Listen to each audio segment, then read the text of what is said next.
You don't care if I'm alive or dead, as long as I don't become a threat. Delete these viruses that you spread, uninstall your software from my head.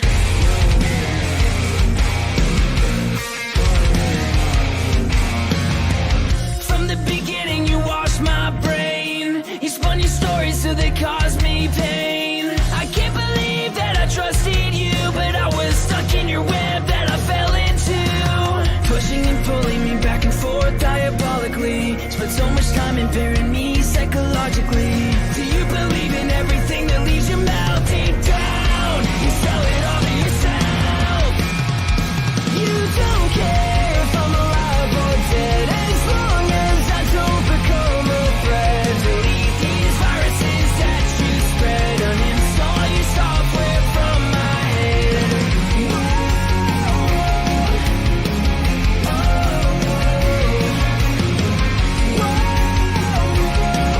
Uninstall your software from my head.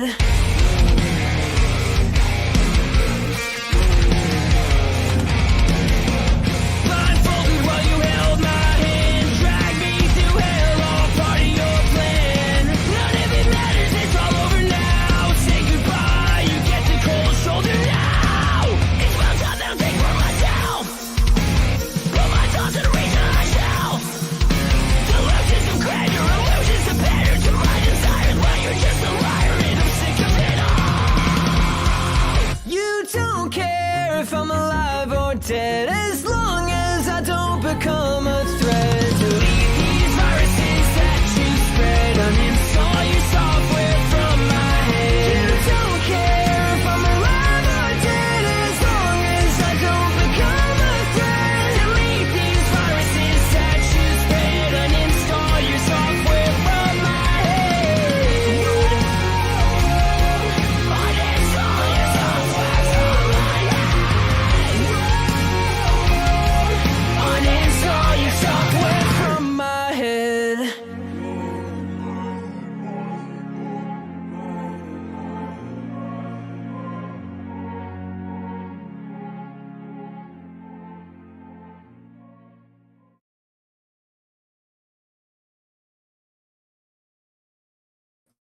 Sorry for the wait, but Roman Reigns has a new championship, and do you guys really like it or not? We got a lot to cover for you on this post-stream edition of the Worldly Podcast. Let's go. Son of a bitch, I hit the wrong video. We're back. So what does it mean to be a raging Cajun? Southwest Louisiana, wreck your face, man. Still don't get it in, I'ma let you know. All you gotta do is come and join the show.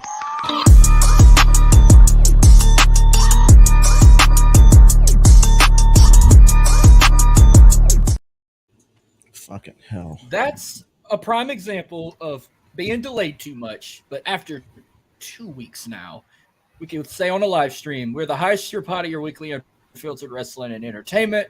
Welcome to the Worldly Podcast. We're free and available wherever you get your podcasts. We're on YouTube and Twitch as well. Good afternoon, everyone, on this lovely Saturday. I'm your host, Marcus, at MarcusElite337 on Twitter, and I got Jordan and Dylan as well. How are we doing, and where can we find you guys? I mean, it's been so long since we did a live stream with all the other shows we did in between, but going back to a routine finally. Yeah, I'm doing pretty good, and you could tell it's been a while since we last streamed because popping up the wrong video and all that. But thanks to Jordan's electricity last Thursday, and then some other stuff that came up the previous Thursday, we didn't really do anything. But feels nice, and I see you're keeping the great tradition up of eating into the camera while speaking. But it's all good. We gotta make everybody laugh today. Yeah, I'm doing good. Watching some baseball, and you can find me at Jordan_J2000. You're doing good, but how's that electricity of yours doing? Well, you can see I got lights, so. And you tried to cook jambalaya in the middle of that. Yeah. Yeah, that was not a good turn out. Yeah, we sorry for the wait. Yo, Tim King in the house. Check out the Tim King Show and the Bloodline Entertainment Network. Justin, how's you doing? Check out the In Time Wrestling Podcast as well. Oh, hi, Miss Terry. Oh, this is gonna be fun. Yeah, sorry for the wait. I mean, last week I just was completely busy. I wasn't gonna get off in time, so we were supposed to do it another day, and then something came up. We didn't do it that Monday, and plus I had to get ready for the boys' SummerSlam and do all that. And then we were supposed to have a show Thursday, and then bad weather came just out of nowhere like that.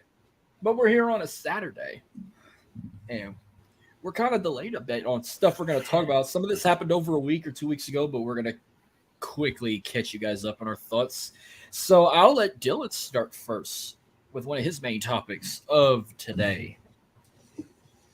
Absolutely. And I'm going to hop right into it. I know our stream may be a bit outdated because how long we've been on. We were supposed to do this on Thursday.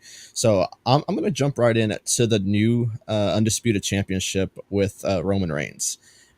As you can see, it's a very Photoshop picture. I don't think there's an actual, I'd say, render with him out with the championship, unless the one that SmackDown had posted for his return for next week.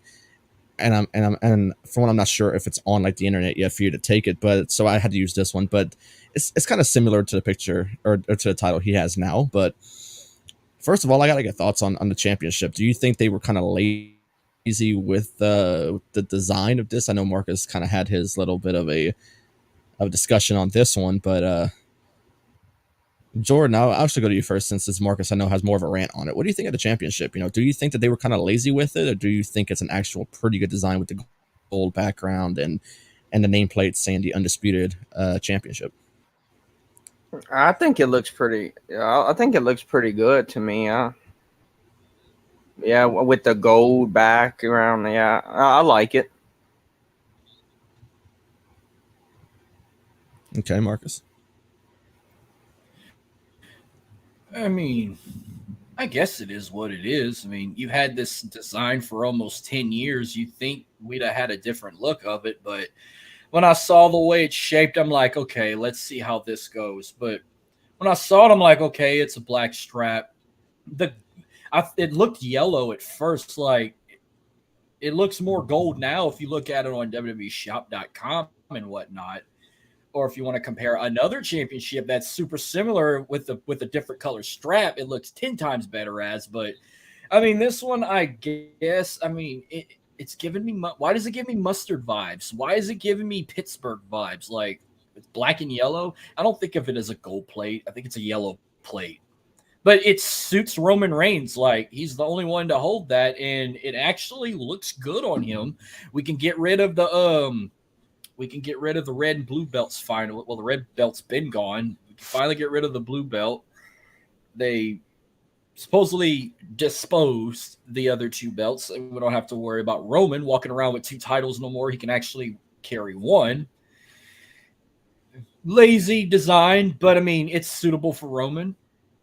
If I had to pick which title was better, I'm going to say Seth Rollins' title, of course. It looks almost just like if the big gold belt had a child.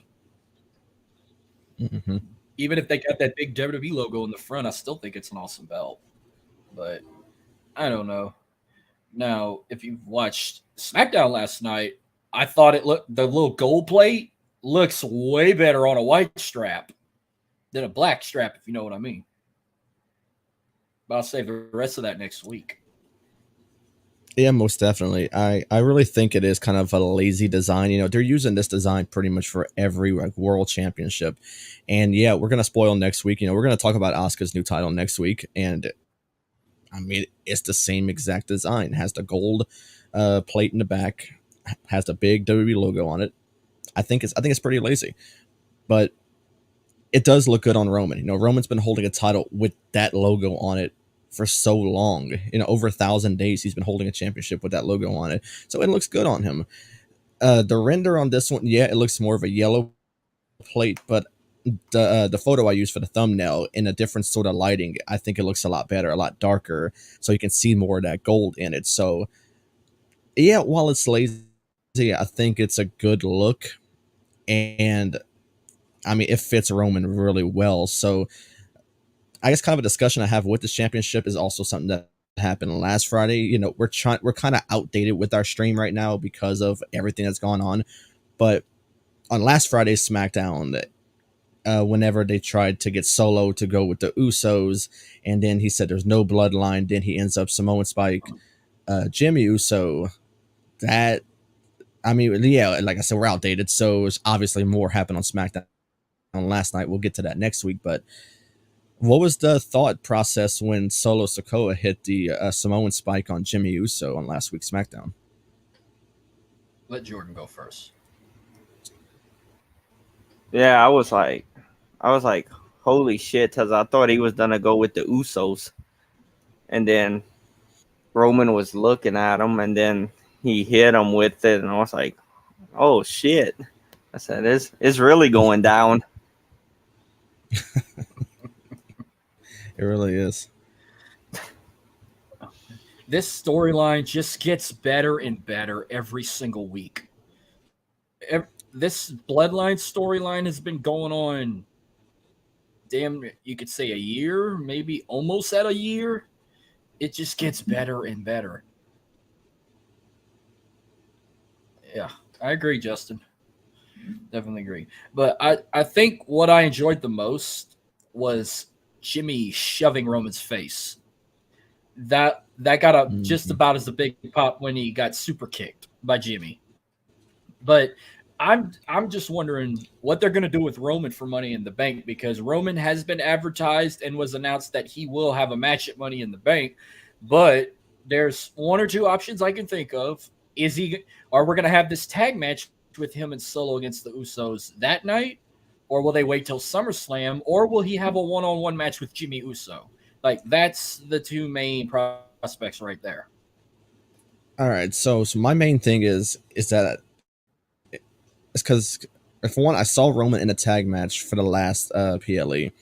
It's time to put this man in a singles match again. You know, it's kind of getting old with him in a tag match, even though we just saw it once in Saudi. If we're gonna do it, if we're gonna do a tag match at Money in the Bank, then get it over with, because I would like to see him defend his championship at one of the big four, or if you want to consider Money in the Bank the big five now. I'm not sure if they're treating it more like the big pay-per-view now, but if they even go that route, it doesn't matter, because I would like to see a Jimmy Uso and a Roman Reigns match for the championship, since that's kind of the way they're heading right now. I know Solo is with Roman.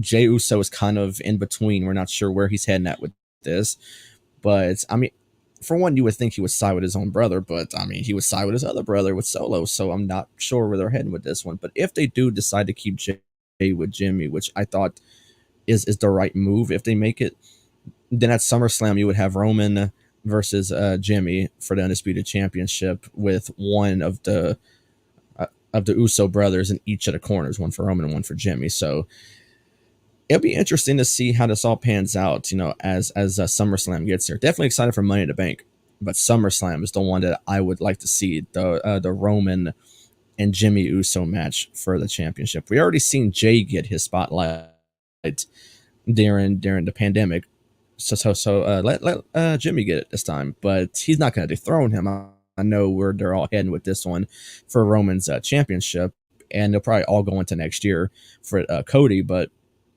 it'd be nice to see Jimmy get his spotlight and have a really good singles match. Before I go to my first topic, I just want just an opinion. You think Rhea Ripley's going to get a specific title, if you know what I mean? Maybe another resemblance in a white strap?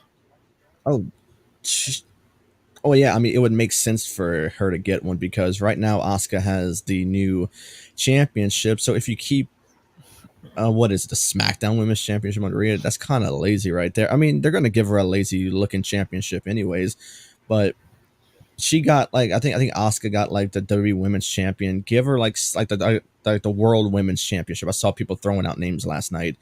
Give her a title that looks maybe like Seth, has a white strap on it. Yeah, I was gonna say, either are they gonna call it the Women's World Championship or the World Women's Championship? What do you think sounds better?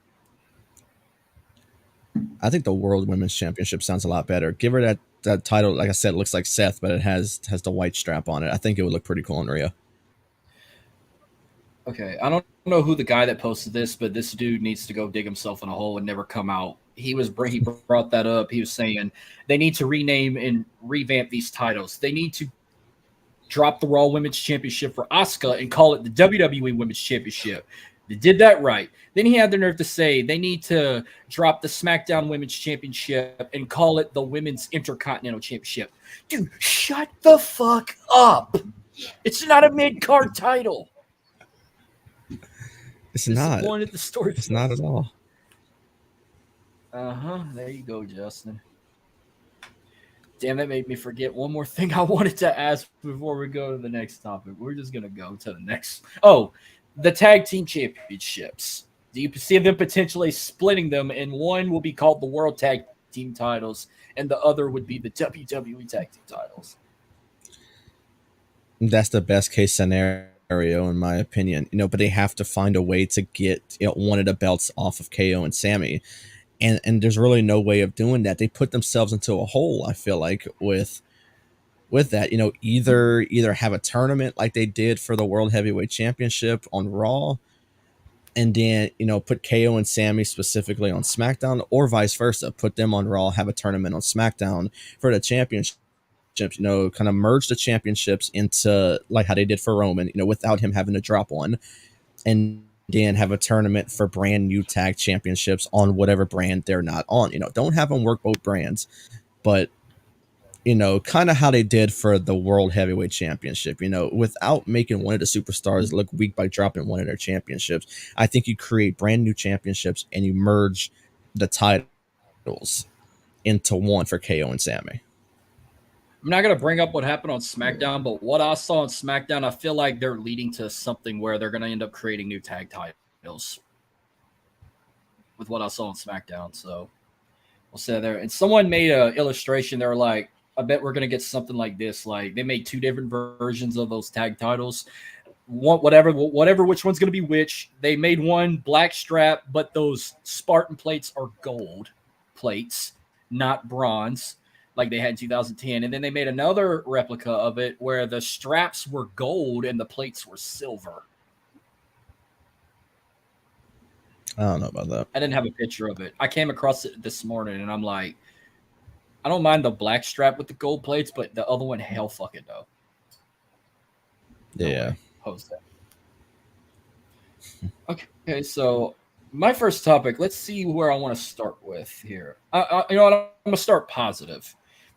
So today is June 10th. So 2 weeks from Sunday, we got a big show coming up in Toronto called Forbidden Door, the second annual Forbidden Door with AEW New Japan. They announced two big one is a dream match we never have gotten before, and we're getting it. The other is the biggest rematch since Wrestle Kingdom 17. I think it was 17. So we're getting for the first time ever Bryan Danielson versus Kazuchika Okada, and we're getting the rematch with Kenny Omega and Will Ospreay for the IWGP United States Championship. Let's fucking go, baby. I'm so pumped. Dude, that could be the match card right there, and I would pay money to watch it. Like, just let one half go like a certain amount of time and let the other two, finish off the show, and I would be completely satisfied with it. That's fucking fantastic, because I stayed up and I watched Wrestle Kingdom with my brother, and it happened at the beginning of January. And right then and there, I put on Twitter that Kenny Omega and Will Ospreay just had match of the year, and it's only I think it was January 4th, and they put on such a fantastic match. It was one of the best wrestling matches I've seen in such a long time, and to this day, even though I've watched countless amounts of wrestling matches, I will still say that Kenny Omega and Will Ospreay still have match of the year. It was just that good. It was my first time ever purchasing a New Japan event. It was my first time actually being able to watch how they do things. So I was confused how they were doing things.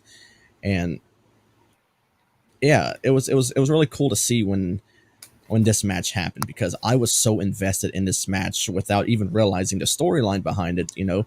So it was cool. You know, I mainly watched to see if Mercedes would debut, and it would, you know, I was looking forward to seeing so much for this pay-per-view. I was so looking forward to seeing Okada and Jay White. I was looking forward to see if Mercedes would debut, but I was looking mainly forward to seeing this match with Will Ospreay and Kenny Omega, and they blew my mind. You know, they exceeded every expectation I had for a wrestling match. So to say that we're getting this once again at Forbidden Door, is it gonna top their match at Wrestle Kingdom?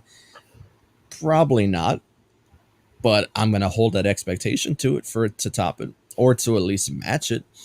And now we get to Okada and Danielson, and my goodness, this is a match I never knew I wanted, because, you know, for Forbidden Door, everyone was talking for Bryan Danielson, Zack Sabre Jr. You know, we were robbed of that last year, and everyone thought, you know, okay, you know, they're both healthy, they're both good to go, so we're gonna get it this time. I mean, they're giving me something so much better, in my opinion. We're getting Okada and fucking Bryan Danielson. My God, dude, like I said at the beginning, you know, you could just give me those two matches, and I would pay top dollar for it, and I would be very, very satisfied with it. So for what I'm looking forward to it, you know, it's going to be a good two matches. It's really shaping up to be a good pay-per-view. Last year, Forbidden Door was kind of you know, poorly put together. You know, no storylines. It was okay. You know, it wasn't that good of a pay-per-view, but it was okay. But it's just I just feel like, you know, it's going to be so much better, and the booking is going to be better, and the storylines are going to be better. But if you're going to do something, you got to start moving things along. You know, Forbidden Door is at the end of this month, so you got to get these storylines going. You got to get more people invested. So I mean, like, you got to have people interfering. You got to have either Okada in the States and he comes out during an AEW show. You got to ship on Danielson to Japan and go have him do something there to fuck up with Okada. I mean, shit's got to happen right now, because if you wait too long, people are going to start losing the investment they have for it. But right now, I'm 100% all in for this pay-per-view. It's going to be fantastic, and I'm just looking forward to see what more they have in store for everybody. Yeah, these two matches gonna be a banger, and I can't wait to watch both of them. And Thank you. yeah, like Dylan said, I would just watch them two matches. Absolutely. It's going to be a hell of to decide which is going to be match of the year, you could say. It's going to be better than that show. Yeah, I agree. It's going to be, they could both be match of the year, but it's going to be tough to decide out of one between those two. Now, potentially, there's also a rumor that they want to do CM Punk versus Kenta.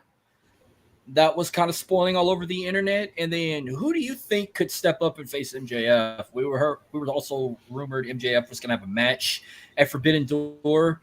I figured it was going to be Adam Cole, but I don't think they're going down that path. He might have a feud with somebody from New Japan. So, who do you see MJF facing at Forbidden Door if it's not Adam Cole? And that's something that we kind of discussed on our last stream. You know, who could possibly step up to MJF for Forbidden Door? We threw around a few names. You know, we threw around Sonata for if it was a champion versus champion match. I also kind of went biased from one of our New Japan interviews. Went Clark Connors. You see him doing great things with the Bullet Club. Or, I mean, we could even do another member Bullet Club, you know, one of the higher members with David Finlay. I mean, I'm not sure, you know, I'm not too familiar with like New Japan roster, like the higher, you know, New Japan roster, who could step up to MJF. But I mean, regardless of the route they go, I think they'll be good. You know, MJF is, you know, top quality, you know, right now. I mean, he is doing fantastic things. So I think whoever steps up, you gotta, like, for one, you gotta step up with someone who match him in a promo. I mean, if they have a promo, like, this person's got to be like excellent on the microphone if you want to get somebody invested in this match. You know, you can't have someone who has like Ronda Rousey style mic skills and just let MJF carry the entire thing. You know, people won't be invested in that. So, I mean, for one, you've got to get someone who can just hold their own against MJF in a promo battle and even in the ring. So I'm not sure. You know, right now, I don't have an answer right now for who could step up to MJF. But it'd be interesting, though. Yeah, I really don't know either, but whoever it is, should be a good match. Whoever they put it on it. There you go. That'd be a good one right there. Jay White. That'd be interesting. Speaking of Bullet Club, they picked up 3 new members at Dominion. That was pretty cool too. Yeah, I know. So, do you potentially have a person who could step up to MJF? I mean, I know we just saw Freddie mention Jay White, which I would like to see. I'm not sure what route they're going to go with him and Juice. If you know they're going to be in a tag team match at Forbidden Door against another tag team from New Japan, I'm not sure if they're going to keep that tag team route like they're going, or is I'll narrow it Jay down. White? I mean, potentially MJF. But it's AEW though. If with Jay White, it's not New Japan AEW. So, I mean, honestly, like I said, you got to have someone who could step up in a promo battle against MJF and hold their own. Because MJF's more promo than ring. He's sadly for a world champion, but I mean his promo skills are fucking fantastic. So I mean, like you got to have someone that can hold their own. I'll narrow it down to 3. I'll say Sonata, Adam Cole, or Jay White. Yeah, That's all sense. I got for that one. Yeah. So since we're kind of staying on the MJF topic, I guess I'll move to this one. And if you see these 2 guys on your screen, you know that on this past Dynamite, they had a fantastic promo together. Oh my God, dude. Yeah. My eyes were glued to the TV for this promo. Fucking name dropping Vince McMahon, saying how he didn't see nothing in Adam Cole. He even referred to the rumors online that Adam Cole would be Keith Lee's manager if he had stayed with WWE. He made reference to the Undisputed Era, shocked the system, and it was a really cool promo. They went back and forth, and that's someone who can hold their own against MJF in a promo battle. Adam Cole did fantastic for this promo. I mean, for one, I'm kind of already knew Adam Cole could cut a good promo, but man, he absolutely went off against MJF, and he's the one who stood tall in a promo battle. He was the one that was able to leave first, have his music play when it's over, and so much happened in this promo. I'm not sure if AEW uploaded the whole thing. I know they uploaded the whole thing whenever Punk and MJF went at it, which was such a good promo. But I don't know if they uploaded this one. If they did, I need to go back and watch it again because it was just that good. But from what y'all think about it, was it one of the better promos in recent AEW like this year? I mean, what y'all think about it? I'll put it like in the top 3 as of now. So far with it, and everyone consists with MJF, but this one, holy shit, they were just going left and right about it. The way this went, I'm like, we're gonna probably have a long build up to this. Possibly, if they don't go at it at Forbidden Door, I could see this happening at All In. They're not gonna do it like on a shitty Dynamite. They're gonna do this on pay per view. You might as well do it on pay per view, even if Adam Cole doesn't win the title. If you're gonna do it at All In, hell yeah, so I can hear 90,000 people say boom and holler Adam Cole, baby. Yeah, I'll put it like top 3 too. It was a awesome promo. I was trying to pay attention to Dynamite and we was doing something for my mom's birthday, and I was. That's true. Yeah. Yeah, also good line right there. He says, so let's go backstage, piss in the cup, and see which one's more natural. That got me right there too. That was good. Because Adam Cole don't have that, big physique, MJF does. So yeah, to see who was more natural, that was a good line as well. I fucking enjoyed that. Yeah, it was good. I'm sure it's up on YouTube by now. If they can post the super kick heard all over the world in less than 24 hours, or Jimmy shoving Roman in less than 24 hours, I'm pretty sure they had this promo up in less than 24 hours. It probably had already like a couple million views already. No telling. I know the super kick had over 9 million views in 24 hours. The shove had about over 4 million in 24 hours. And that's usually some of the first shit that pops up when I click on my YouTube link. It's all podcasting or wrestling wise shit. Mm-hmm. Which, I mean, if I know it's not a topic, but I mean, if we're talking about YouTube, I actually have my new favorite mini YouTube series show, you could say, the whole Yeah, I saw you Wrestle post that. Park. Shout out to those guys. They do so good with that shit. They're already 24, 25 episodes down, but every one is like 2 minutes long. Like, you can really catch it all up in a day. You could probably have it all caught up in an hour or 2 hours. They're so Right. good. Like, they must be really good artists too. Like, I like how Kenny on there looks like if Ike was grown up to be a man. If you know your South Park characters. Yeah.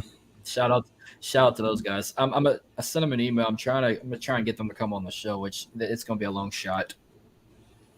Let's try and get the guys from Wrestle Park to come talk about what made them want to do this and their obsession with South Park. But I'll talk about something I'm obsessed with. Of course, one of my favorite wrestling documentaries is back on Vice.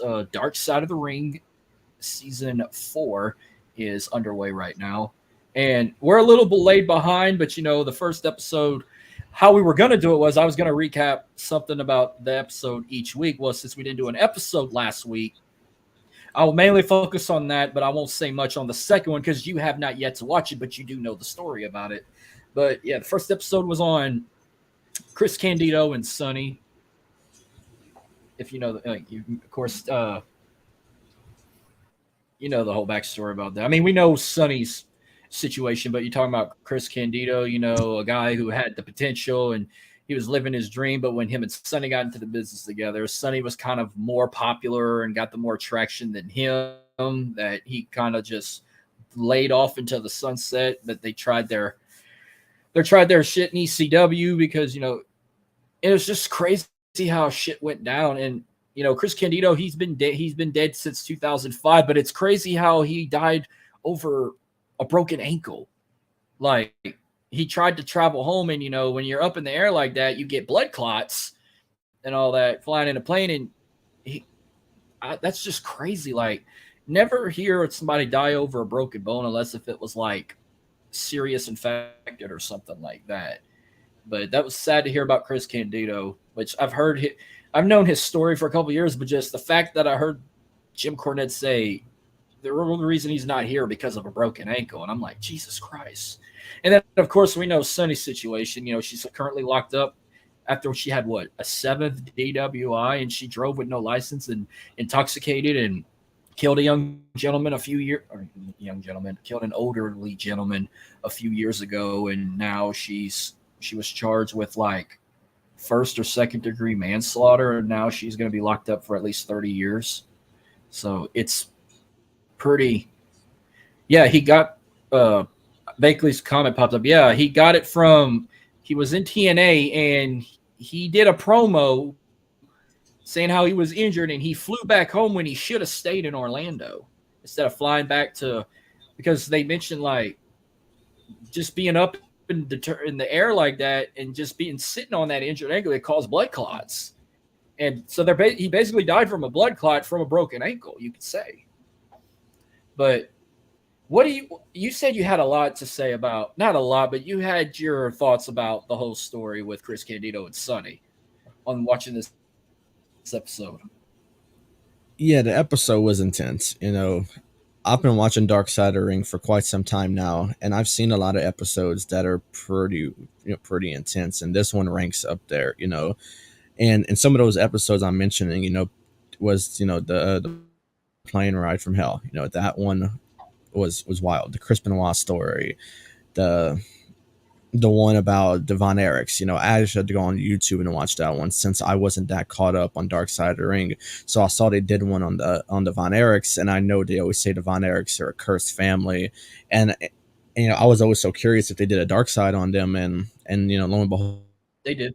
They did. I think the first season. So I went back on a YouTube and I watched it, and my God, dude, like the whole episode was just wild. But this one in particular, Chris Candido and Sonny, I just feel like, he kind of messed up, getting with her. And it's crazy to say that, when they're first getting together and getting into the wrestling business, but she got so much exposure, and then she had her little thing with Shawn Michaels, which I thought was, for Shawn Michaels, that don't seem like much because, he was just a playboy back then. And for her to fall for him while she's still with Candido, I think that was very disrespectful. But I think, for them getting into wrestling together was probably the worst thing they ever could have did because of how much exposure she got. Chris Candido was, portrayed as one of the greatest guys ever, one of the nicest people ever. And from what, people would say about him, you can clearly see that it happened, and yeah, he should have left when she was messing with Shawn Michaels. That would have been the best thing for him, was to leave when he saw the whole Shawn Michaels thing happen. But he was a good dude. I for one did not know much about Chris Candido. I ordered a TNA pay-per-view, was like, I think it was their pay-per-view honoring him whenever he passed away. So I kind of learned more about him then, but this episode taught me everything I needed to know about Chris Candido. But it was a sad episode, to see how many people were affected by it, seeing people that you would never think in a million years would cry over somebody, seeing all of them cry at the end of that episode, man. That one just got you. If you're a person that never cries in your life and you start watching this, it would really make you tear up a little bit seeing this. Seeing his brother, seeing his mom, seeing other wrestlers, Jim Cornette has like a black heart, and even he was crying over Chris Candido. So that shows you right there the impact this man had for so many people over so many amount of years. It was just an unfortunate episode. And then, of course, they had to close out with Sunny, the shit she's in right now, facing so many years in prison. I think I saw it was 26, 27 years in prison, what Jim Cornette was saying. Second degree manslaughter. Yeah, she's facing quite a while in prison, and she doesn't need to, get out at any time because she's had multiple DUIs. She needs to stay in prison to where she won't affect anybody else again and potentially ruin someone else's life or ruin someone else's family by killing somebody else. So keep her there. The episode was, like I said, intense. It was one of the most intense episodes I watched, and I was not expecting all of that going into this episode. And the season's going to be good. I'm looking forward to the finale with Nettie. That's the one I'm looking most forward to. I did not watch the Magnum TA episode yet, so I really have zero to offer on that conversation if you bring that up. But the first episode was just rough to watch, man. So, I mean, I know you haven't watched it yet, but I mean, do you know any of the backstory of Terry Allen, also known as Magnum TA? Or you never heard of him or even heard his story? I've heard of him, but I need to go back and I kind of refresh myself on him because, that's kind of what I use Dark Side of the Ring for, to refresh my memory on people who I don't remember a whole lot about. So what we'll do is, like, next week when I bring up Dark Side of the Ring, I'll bring up his episode and I'll bring up the Grams with it. I'll just do two of them together. All I'm just going to say is, like, I'm going to have to wait and ask you this question next week. But for those commenting, I'm going to ask them this question. But if what happened didn't have happened, you think he would have been bigger than Hulk Hogan? Because that's all you've heard was, like, he was on that train of being the next biggest name, like the next Hulk Hogan, because of how good and how, like, popular he got in Jim Crockett Promotions. And then what happened. Because I didn't know who he was. I first saw Magnum TA in the crowd at my first WWE pay-per-view in 2007. He was recognized as the greatest United States champion of all time. And I had some people that were around me and said, that dude was the fucking guy. That dude would have been better than Hulk Hogan if what happened didn't happen. And then I heard the story in person there. And then for years, I was just like, man. And then I was like, they got to make an episode of them. And they finally did it this season. Yeah, Freddie. Yeah, that was one of the things that was supposed to happen. They had, like, feuds ready to start. Like, they were ready to put him on the pedestal. And then what happened. But I'm going to let you watch the episode and we'll talk more about Terry Allen next week, also known as Magnum TA. I thought what was kind of funny, too, I will say this, how he got the name. They gave him that name because he looked like Tom Selleck for Magnum PI. Dusty Rhodes thought he looked like Tom Selleck. So, like, we're going to call you Magnum TA, and TA is for Terry Allen. I will say that. If you ever Google Magnum TA, he literally looks like Tom Selleck if you watch Magnum PI. Mm-hmm. Which that was an 80s show back in the day. But I'm looking forward to the Junkyard Dog episode because that was my dad's favorite wrestler. And with what happened with him, I'm going to try and get my dad into watching it with me. I know he never heard of Dark Side of the Ring, but I'm going to try and talk him into watching it because I think he would want to watch that story and watch the reconstructive clips of what happened with him. And they show all his classic matches from Mid-South and all that. That's going to be good. But yeah, Dark Side of the Ring, man, since I watched it during the pandemic, I think it was the Von Erich one, Chris Benoit's, the Plane Ride from Hell, the Steroid Trial, and there was the Owen Hart one. Those were the ones I had to watch desperately. Like, I have to watch. Yes. Episodes. Yeah, the Owen Hart one, that was like a whole new thing. Like, you know, just for to send some wrestlers out after someone dies, that was such piece of shit, dude. Like that's something I'll always hold against Vince for that, dude. It's like for one, I cannot think about Vince without thinking that he legit sent wrestlers out there like after someone died. Like, god damn, that's horrible. And like I mentioned before, I was like, they're gonna, like down the road, maybe a few years from now, they're gonna make an episode about WWE going to Saudi Arabia. They'll make an episode of WCW bankrupting or ECW bankrupting, or if you want to talk about wrestlers that passed away, I'm pretty sure we're gonna get like a Scott Hall episode down the road, or Brody Lee episode, or Hana Kimura episode, or a Daphne episode. Those are some I'm waiting to see, or Brian Christopher episode. It's another one I'd like to see them do. There's a lot of good stuff. Well, not good stuff, but like there's a lot of content out there for more episodes for season to come. I mean, they like you just mentioned all those people you just mentioned. There's so many things to talk about. Jimmy Rave too. I hope they do a Jimmy Rave episode in the future. Yeah. I'm focusing on people that are dead. I'm like, no, it's hard to think of some that are alive. I mean, unless Vince McMahon, that's the only one I can think of, him and his fucking perverted ass. Yes. But like recent events, the only ones I can think of is WWE going to Saudi and the fallout of WCW and ECW. That maybe the invasion angle, because they said the invasion angle was shit. Mm-hmm. That's all I can think of.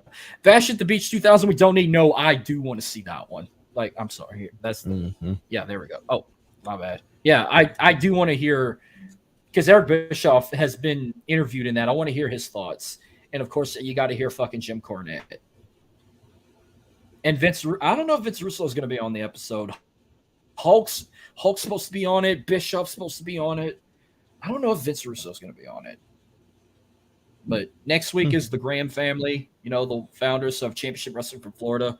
Looking forward to seeing that, because I didn't know who the Grahams were until I saw that they got inducted, and Eddie Graham got inducted in the Hall of Fame in 2008. So I didn't know who he was until I watched his Hall of Fame video. He started Championship Wrestling from Florida, so he was the one that gave guys like Dusty Rhodes a chance, and Ric Flair and all them who wrestled down there. No thanks on Bash at the Beach 2000 either. That's how bad the pay-per-view was. Like, if you've never watched Bash at the Beach 2000, it is a complete fucking train wreck. Hell, Great American Bash 2000 was a little better than that. And that pay-per-view sucked too. If you ever want to go back and watch WCW on Peacock. So, I said what I had to say on Dark Side of the Ring. We can carry on. So I'll move to my final topic for today's stream, and that's something that is it supposed to happen? They haven't really made things official, but this on NXT, Bron Breakker called out Seth Rollins to come to NXT to defend his World Heavyweight Championship against him. Now, we obviously know what direction they're going to go with it. There's no way Rollins drops it to Breakker, but it's still going to be a really good match. We're seeing heel Breakker versus Seth Rollins in NXT. We haven't seen Rollins in NXT in goddamn forever. one of the last few appearances, I remember he was at Takeover San Antonio whenever Ryan and I were there, and that's whenever he called Triple H out. But really and truly competing in NXT, no, I mean, this hasn't happened in such a long time. So if he actually shows up in NXT and defends his championship against Braun Breaker, I think we're in for a good match, because I really like Braun Breaker's style of wrestling, and he's one that I've really enjoyed watching since from when dropping the title, because when he's a champion, we all know what direction they were going in. They were waiting for Carmelo Hayes to take it off of him, but now that we see him with no championship, I think he's much more enjoyable to watch. So if one, I'm not sure if it's official yet. I don't think NXT really put out an official word that the match was happening. They just said that he called out Seth Rollins for his world championship. So if it happens, I will definitely be watching NXT on Tuesday, because I have not really watched NXT much since Stand and Deliver, which is wild. I have not watched it, or even Vengeance. I haven't watched any of their stuff. So I'm looking forward to seeing if it happens. I will definitely be watching. Jordan, what you got on it? Oh yeah, if it happens, I'm gonna tune in and watch it. Cause yeah, them two, I think gonna tear the house down if it happens. I watch NXT every Tuesday. NXT has been picking back up. If I want this to happen at the Great American Bash, like build this all the way to the Bash, because no disrespect, but I don't think Carmelo Hayes and Baron Corbin is a main event type match, because they got Carmelo feuding with Baron Corbin, and Baron Corbin supposedly going to be challenging him for the title soon. I'd rather see that on an NXT taping on Tuesday instead of Breaker and Rollins. That would be big enough for a premier live event. Let that happen at the Bash, and let Carmelo and Baron Corbin happen on a weekly episode of NXT if you're going to close out, or let them have it kicking off the Bash or be in the middle of the show. But didn't Triple H say that whoever's the world heavyweight champion, they can defend it anywhere around the world? Didn't he quote that? Don't remember. I remember he introduced the title when we were interviewing Mike Chioda that night. I really have never gone back to even watch the announcement, so your guess is as good as mine. I remember he said something like, whoever holds this championship can defend it anywhere around the world, because it's called the World Heavyweight Championship, even though it's supposed to be a Raw title. But the last I checked, there is a SmackDown's coming back to Madison Square Garden after the 4th of July, and they added as a bonus to make the New York crowd happy. There's gonna be a dark match after SmackDown goes off the air with Seth Rollins and Damian Priest in New York City for the title, which we know Seth's gonna retain, but it's just to get the New York fans happy. And the way Damian performed with Rollins on Raw, that was a damn good match. But that's building up to a Seth Rollins Finn Balor feud, because I think we're getting that at Money in the Bank. And last I saw, Damian Priest is facing Matt Riddle in the final Money in the Bank qualifying match on Raw, and Damian Priest is going to win that qualifying match, by the way. There's no brand split, so I mean, they're basically pulling a 2011, 2012. They're just letting both world champions go wherever. This just makes the draft pointless. Why even have a goddamn draft? But, I mean, Roman does stay on SmackDown when he wants to show up, so unfortunately, he won't be on SmackDown in Lafayette, but he'll be on SmackDown in New Orleans, but I won't be going there because I'm going to be on vacation that week. Yeah, kind of on the topic of Money in the Bank, we see who's qualifying and whatnot, but we all know who's going to win, and we should know who wins it. Oh, yeah, but I have a solution here. Some people are now, they got the men's is locked in. Everyone wants, I'm not saying his name, we're going to save it for the prediction.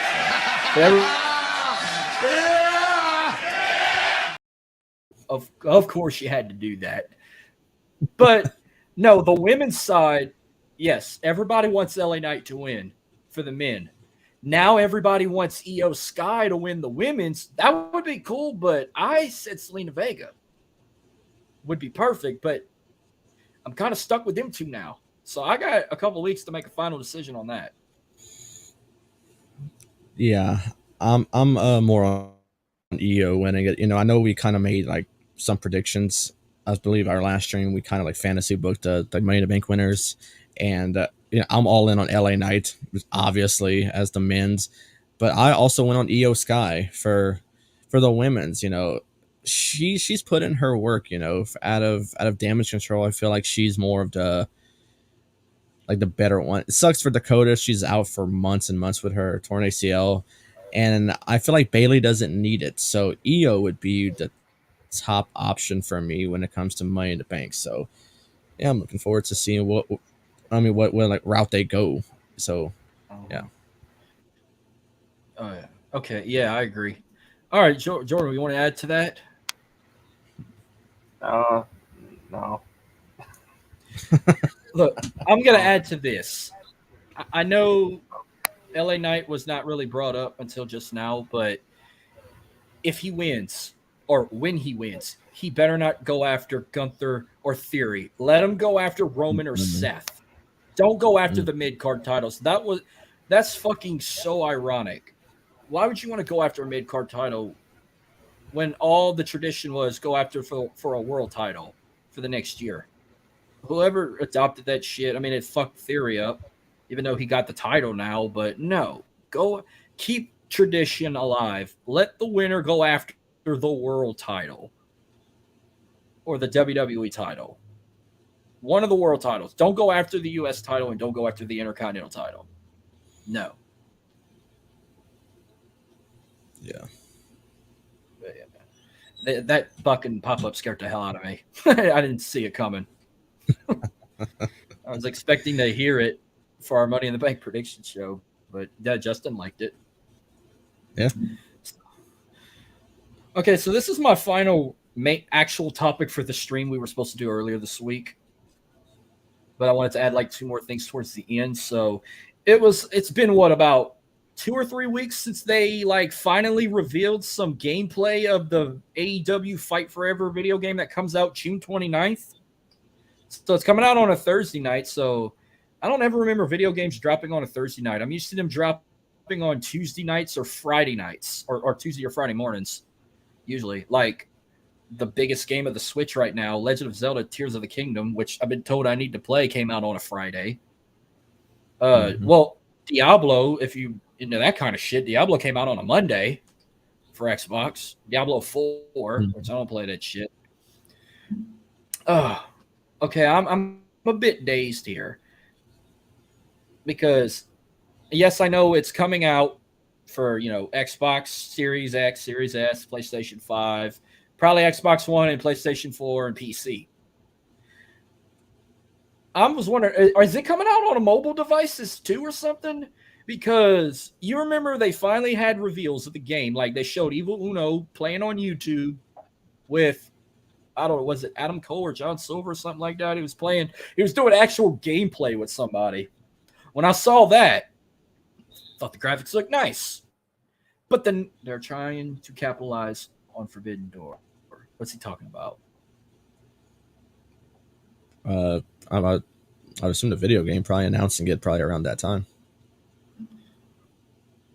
Then maybe it should sponsor the pay-per-view if you're trying to capitalize on it. Like, look at WWE 2K. They sponsor WrestleMania, and they capitalize around WrestleMania week or WrestleMania season. When they used to capitalize around October or during the holidays back in the day. Remember, it used to always sponsor Hell in a Cell, or it sponsored TLC. Now it sponsors WrestleMania with Snickers. Video game is being released right after the game. I mean, right after the pay-per-view. Confused as to why FTR is DLC, not a regular roster. Okay, anyhow, the video of Evil Uno testing the gameplay, the graphics look great. But the next day, we're getting pictures on Twitter of certain superstars or even certain gameplay on Dynamite, and the graphics look like dog shit. That's strike 1 right there. Strike 2, I fucking hate the short entrances. I hate it. I fucking hate that. And I hate where you could control the pyro if you want. They need to have a full entrance. Like, people get more hyped to play it when you see their entrances come out. I hate the short entrance thing. And then some people also hate, like, it's more of an arcade style Like I saw video, I thought I was watching a Tony Hawk video. Freaking Darby Allin and Chris Statlander jumping off the top of the stage on the fucking skateboard or jumping over the wrestling ring. Like, what is this? WWE All Stars, the one where they're freaking massively steroid up and they're like body slamming each other 50 feet high off the air. I don't know about this game. I don't know who had Eddie King. Yeah, pop the comment up. I was about to bring it up. Thank you, Freddie. Eddie Kingston looks like fucking dog shit in the game. Claudio Castagnoli looked like dog shit in the game. Sammy Guevara looked like dog shit in the game. Jungle Boy looked like dog shit in the game. Jade Cargill looked like dog shit in the game. The last badass image I saw was Sting. Sting actually looked good in the game. Sting, Chris Statlander, Adam Cole, Kenny Omega, John Moxley, Bryan Danielson, and Chris Jericho. I saw all their images of the game. They look pretty good. Some of them don't look good at all. And that makes me wonder, do I even want to waste $60-$70 on? I don't know how much Xbox Series games are now. I just had mine for a few months. But I don't know about this. I don't know. I think I'm going to pass on this game. And I've been waiting, 3 goddamn years for this game? And now we're getting some images of it in videos, and everyone's bitching about the graphics, or mainly bitching about the graphics. But they're bitching about gameplay, and they're bitching about short entrances, and I'm one of all the above. So that's my rant on the video game. Yeah, the entrances, I'm not sure if they're going to keep them short. I know I keep seeing things that Evil Uno said you have the option to either make them short or have the whole entrance, but I am still yet to see a full entrance for this game. So kind of getting worried that they're going the route of the short entrances, which I'm not a big fan of. I like the option where you can control the pyro. That would be pretty cool. You know, I'm looking forward to that. But also, I keep saying I'm looking forward to this, looking forward to that. I'm not buying it when it comes out. Like, I'm not going to be one of those ones that buys it when it comes out. It reminds me so much of, like you mentioned, the All-Star game, but it also reminds me of that other game that came out like a year or two ago, that WWE Battleground. It also reminds me of that as well. Even the entrances kind of remind me of Battleground. So I'm not gonna buy it. You know, it's not a game I'm hyped for. I see a lot of people pre-ordering it. Some saying they're buying it on launch day, and more to you. You know, that's your call. I'm not one to say like, oh, you're buying this horrible looking video game where, you know, I hope it sucks. You know, no, I'm not like that. You know, if you want to buy it and you enjoy it, cool. But I'm just not looking forward to this game. I got different video games I plan on buying this year, so I for one plan on buying it whenever, like, maybe it goes on sale, maybe Black Friday, something like that. Maybe I'll look into it, but like launch day, not for me. So they can keep it and they can have fun with it, because I don't plan on it. Yeah, it really don't look that great. I saw it and it was like, it almost looks like a cartoon. I wonder if there's a demo available, like on Game Pass or something. I want to at least try the demo out. That way I could just say I gave it a shot, but I don't want to pay $60-$70 for it. Yeah, if there's like a trial version for it, like they do for certain video games, I'll download a trial version, try it out. If it's like, for one, a lot better than what the videos are showing, maybe. But from what I'm seeing, it's just not my style of game. You know, I'm not putting it past like, oh, an arcade style game looks horrible, or, you know, it's just not something that I'm into. So maybe if they have a trial version, I'll try it out, see if I like it. Maybe I'll buy it, you know, earlier than expected, but it seems like more of like a Black Friday sale type of game for me. Yeah.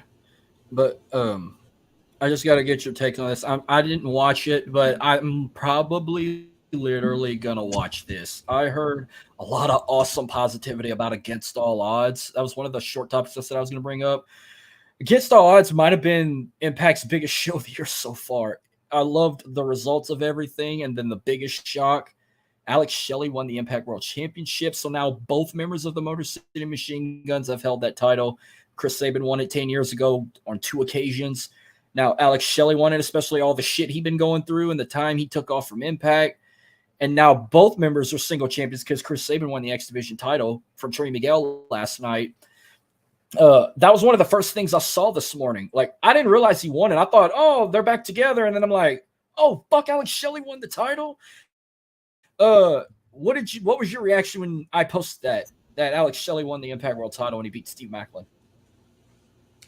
So I kind of kept up with the show while I was at the event I was at last night, and I saw that Trey Miguel lost the X Division Championship, which caught me for a loop right there because he's been winning it, he's been retaining, he's been having a great run with it.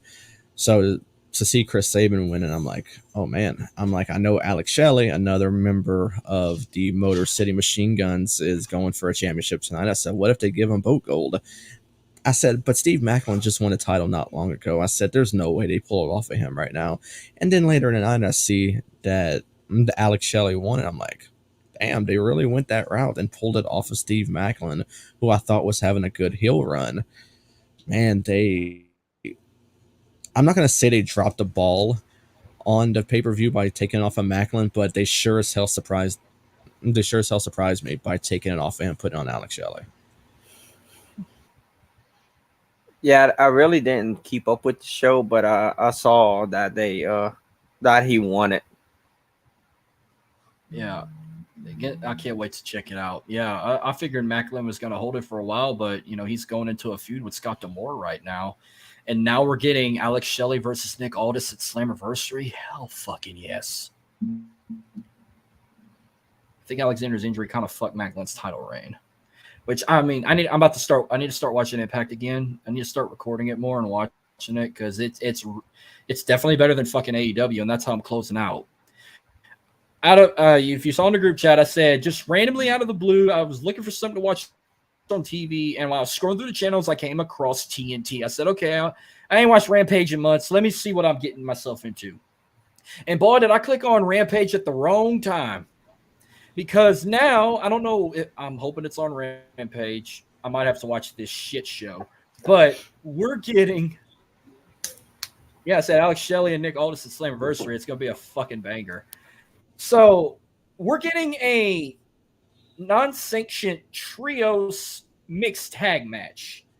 We're getting Jeff Jarrett, Karen fucking Jarrett, and Jay Lethal versus Mark Briscoe, his fucking dad, and Aubrey Edwards. What the fuck did I click on last night? Why are we putting Karen Jarrett in a fucking match? The bitch is not a wrestler. I hope Aubrey beats the shit out of her. I love when Aubrey talks shit on her on Unrestricted. But why? What's the point of putting Mark's dad involved in this? Jay is rolling in his fucking grave right now, saying, "Do this to my brother." Why? For fuck's sake, why? I hope Justin comments on this too. Yeah, I'm not into this at all. I saw Rampage.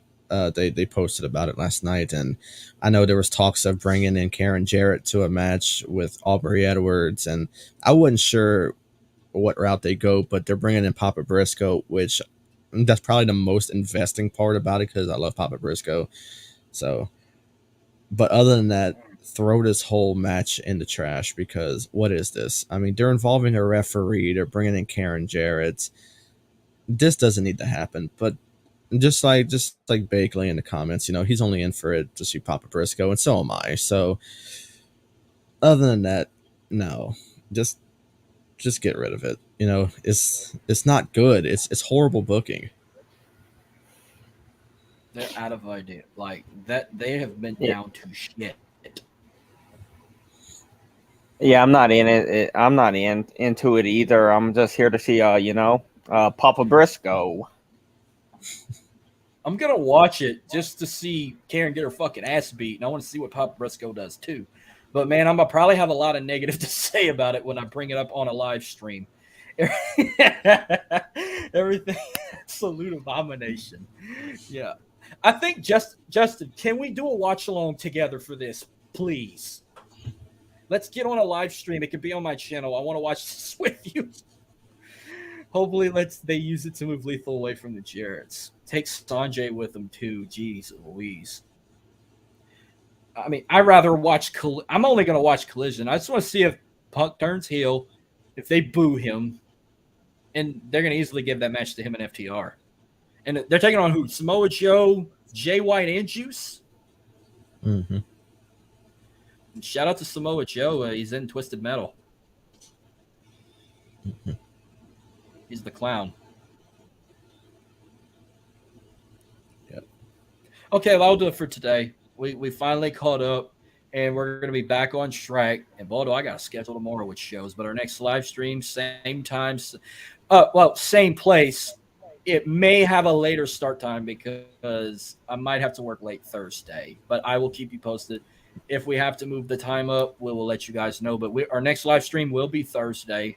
The weather will be clear the last I checked, but it might not start at 7 p.m. It might start at 7:30, 7:40, maybe 8 o'clock, courtesy of me. It's not my fault. I got a store to run. It's all good. But I'm looking forward to it.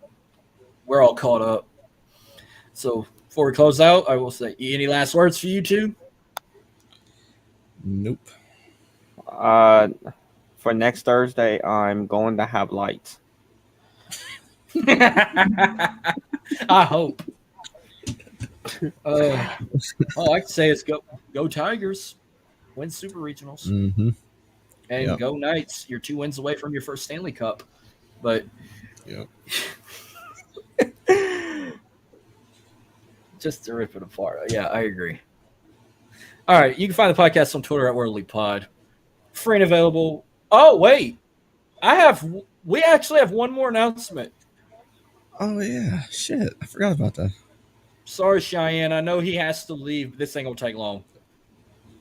Yeah, I got a birthday party to go to.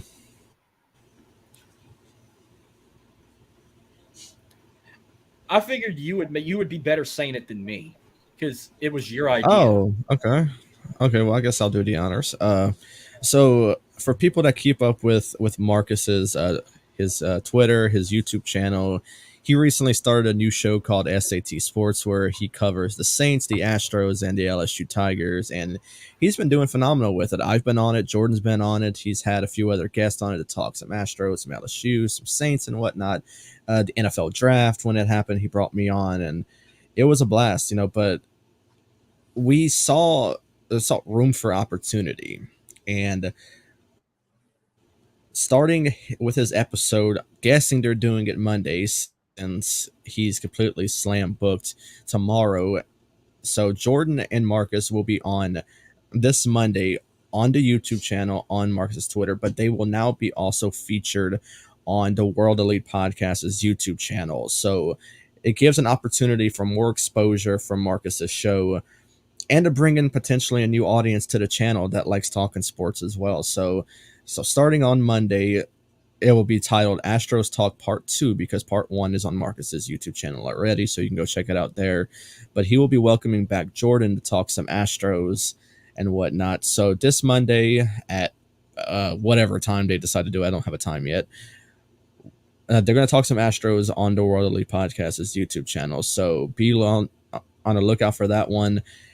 It's going to be awesome, adding on another category to the show, to the channel, and whatnot. So for anyone into sports, I would definitely check it out. But now the SAT Sports will now be featured on the World Elite Podcast's YouTube channel. Exactly. I've been doing this show about a month now, and I already gained my first sponsor. So it will be on my channel, the World League Podcast channel, plus on the Twitter pages as well. So it's going to have like 4 directions you can catch it on. It's been held, and still to this day, Jordan's episode where we talked LSU baseball was the highest rated episode in the history of this show that's been here around a month. He had over 200 views. That's just only on Twitter. I didn't even go back and look at the numbers on YouTube. I know we had over 200 views on Twitter. That's fucking great for a start. Mm-hmm. So yeah, and it's also part of Driving to the SAT Sports is part of Driving to the Top Productions, but it's sponsored by the World League Podcast. So our show sponsors my other show. Hell yeah. Right. No promo code or anything like that. No merchandise. We don't do that. Nah. Yeah. Just to get a global audience, you could say. Because we would talk sports on here occasionally, but we don't want to do it as much. Like I wanted to predict super regionals, but we're not going to do it. We just want LSU to go to Omaha. We don't care who the other 7 teams are. Mm-hmm. So again, you can follow the podcast on Twitter at WorldLeaguePod. Powered by StreamYard.